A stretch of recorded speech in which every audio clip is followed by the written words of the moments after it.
నమస్తే. నా రాబోయే సినిమా మన శంకర వరప్రసాద్ గారు పండక్కొస్తున్నారు. నిర్మిస్తున్న నిర్మాత సాహు గారపాటి గారి మరో చిత్రం 'కిష్కింధపురి'.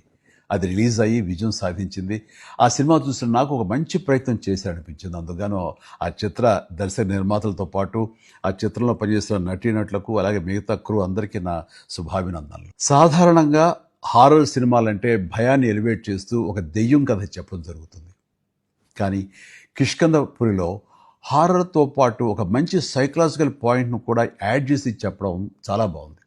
అంటే శారీరక వైకల్యం కంటే మానసిక వైకల్యం చాలా ప్రమాదకరమని చెప్పడం, అలాగే మనిషికున్న బాధలు, కష్టాలు పక్కన వాళ్ళకి చెప్పుకోకుండా ఒంటరితనం అనుభవిస్తుంటే వచ్చే ప్రమాదాలు కానీ, పరిణామాలు చాలా సమర్థవంతంగా తెలిసొచ్చేలాగా చిత్రీకరించాడు డైరెక్టర్ కౌశిక్ పేగలపాటి. ఈ చిత్రం ద్వారా బెల్లంకొండ సాయి శ్రీనివాస్ ఒక మంచి విజయం తన ఖాతాలో వేసుకున్నాడు. అలాగే అనుపమ పరమేశ్వర్ కూడా ఒక మంచి విజయం దక్కించుకుంది.